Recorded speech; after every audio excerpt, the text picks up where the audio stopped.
Ni hao, je suis Greg le Geek ou GG pour les intimes et je vous souhaite la bienvenue pour ces Minutes Geek avec aujourd'hui les écouteurs Huawei AM116. Bah oui, parce qu'on n'a pas toujours besoin de passer 10 minutes sur un produit. Lors du lancement du Huawei P8 à Londres, Huawei en a profité pour lancer de nouveaux écouteurs, les AM116. Il faut dire qu'on était quand même réellement tombé en mode love avec les AM12, logoté Honor, mais on a vraiment kiffé, c'est vraiment un mode love. Alors forcément, on était impatient de tester ces nouveaux écouteurs, les AM116, encore mieux, meilleur, plus bien. La première chose qui vous sautera aux yeux, c'est la similarité de la ressemblance flagrante entre les AM116 de chez Huawei et également ceux de chez iPhone, et vous n'êtes pas trompé. Alors ok, c'est pas totalement les mêmes, le contour il est un peu en métal sur les Huawei, et ils ont également mis la télécommande en métal.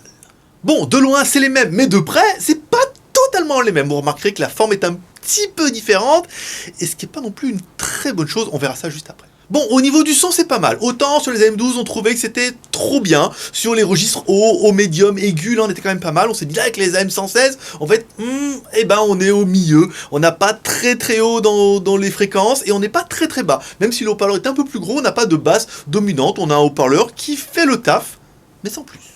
Au niveau du port, c'est la punition, ça tient super pas, les oreilles sont pas livrées dans la boîte, on a regardé, vous les mettez un peu comme vous voulez, il n'y a rien qui rentre vraiment dans l'oreille, c'est pas totalement directif, c'est juste reposer un petit peu à l'intérieur de l'oreille, dès qu'on fait un peu de port, ça tombe, ça bouge, c'est quand même juste pas confortable à croire qu'ils ont jamais essayé nos parleurs chez Huawei.